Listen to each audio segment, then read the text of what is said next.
Hello नमस्कार। कैसे हैं आप लोग। मैं जयंत सिंह यादव आपका स्वागत करता हूं मध्य प्रदेश सामान्य ज्ञान सीरीज में।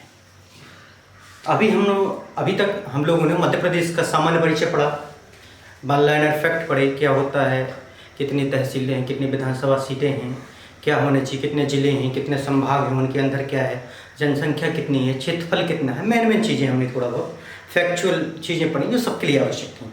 आज से हम थोड़ा सा डिटेल में आज से हम चलेंगे। आज पढ़ाई करेंगे कि मध्य प्रदेश का गठन एक्चुअल में हुआ कैसे था, मध्य प्रदेश का गठन कैसे हुआ, पहले स्वतंत्रता से पूर्व क्या था, स्वतंत्रता के बाद क्या हुआ, कैसे मध्य प्रदेश बना, आज की जो वर्तमान जो संरचना है, भौगोलिक स्थिति है, वो मध्य प्रदेश की कैसे बनी और उसका पृष्ठभूमि क्या रही। चलिए स्वागत करते हैं। तो आप लोगों को बता दूं कि जो आप मध्य प्रदेश का जो स्वरूप देखते हैं वर्तमान में, वो एक्चुअल में पहले ऐसा था नहीं। स्वतंत्रता पूर्व मध्य प्रदेश का कोई अस्तित्व नहीं था। मध्य प्रदेश की जगह क्या था, Central Province and Berar, Central Province and Berar था। उसी को अपन मान लेते हैं कि वही मध्य प्रदेश था उस समय। कोई ऐसा अलग से कोई नाम का मध्य प्रदेश वगैरह नहीं था। स्वतंत्रता के बाद आपको पता ही है कि बहुत सारी छोटी छोटी रियासतें थीं, तो उनको मिलाने की गई। तो इसी क्रम में जब मध्य प्रदेश का गठन हुआ तो कैसे किया उसके बारे में हम थोड़ा जान लेते हैं। पहले इस मैप को थोड़ा देख लेते हैं। कई स्वतंत्रता के बाद हमने कई स्टेट में बांटा, A, B, C ऐसे स्टेट में बांट दिया था हमने संपूर्ण भारत को। तो वैसे ही उसी क्रम में हमने मध्य प्रदेश को कैसे बांटा उसमें हम देखते हैं, क्योंकि हम मध्य प्रदेश सामान्य ज्ञान की चर्चा कर रहे हैं। ठीक है, तो यहाँ देखिए आप, सेंट्रल प्रोविंस एंड बरार, इसकी जो रियासतें हैं, बघेलखंड, महाकौशल प्रदेश, विदर्भ, छत्तीसगढ़, दंडकारण्य, पठार, दंडकारण्य क्षेत्र, इस पूरे क्षेत्र की रियासतों को मिला के हमने ये क्या बनाया, एक स्टेट बनाया। उसका नाम क्या, पार्ट ए स्टेट।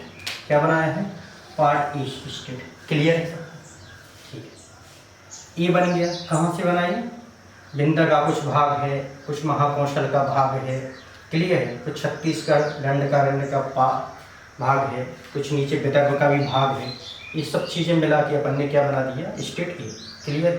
चलो, अब जो पश्चिम की रियासतें थीं, पश्चिम की रियासतों को मध्य भारत भी बोलते थे, तो पश्चिम की रियासतें थीं या मध्य भारत था, इन सबको मिला के अपन ने एक स्टेट बना दिया, अलग से एक पार्ट बना दिया। क्या बोला अपन ने, पार्ट बी स्टेट। क्लियर। इसकी दो राजधानी रखी गई, एक तो ग्वालियर और दूसरी इंदौर। ठीक है। जबकि पार्ट ए की राजधानी अपन ने क्या रखी, नागपुर। क्लियर। एक और अपन ने स्टेट बनाया, वो तीसरा।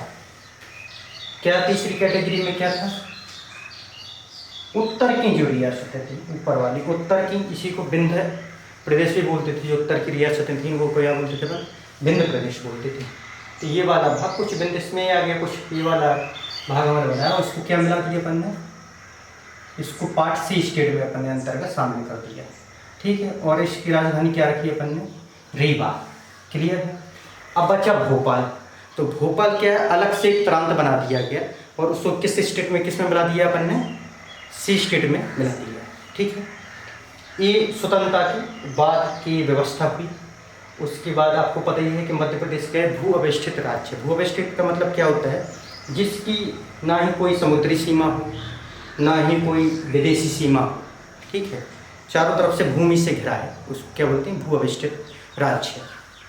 ठीक है। तो ये अपन ने देखा कि स्वतंत्रता के बाद कैसे हुआ, ए स्टेट में क्या है, बी में क्या है, सी में क्या है, और भोपाल का क्या हुआ। और इसके बाद क्या है कि अब देखेंगे अपन पुनर्गठन आयोग क्या हुआ। पुनर्गठन जब दोबारा गठन हुआ तो उसमें क्या व्यवस्था थी, या छत्तीसगढ़ से अलग हुआ, तो कैसे कैसे आए, धीरे धीरे अपन प्रोसेस समझेंगे। एक बार फिर से अपन समझ लो, ये स्टेट में समझ गए आप क्या क्या है, Central Province and Berar, Baghelkhand, Mahakoshal, Vidarbha, CG Chhattisgarh, Dandakaranya, और इस सब की रियासतें मिला के ए बन गया। उत्तर की या बघेलखंड की रियासतों को मिला के सी बन गया। पश्चिम की या मध्य भारत की रियासतों को बना के क्या बना दिया अपन ने, बी, और भोपाल को अलग कर दिया। ठीक है। इसको किसमें, सी में डाल दिया। ए की राजधानी नागपुर, बी की इंदौर और ग्वालियर, और सी की क्या रखी अपन ने, रीवा। ठीक है। आज के लिए इतने। कल अपन इसके आगे पढ़ेंगे राज्य पुनर्गठन आयोग में क्या हुआ। इसके बाद मैं अपनी साथ समाप्त करता हूँ।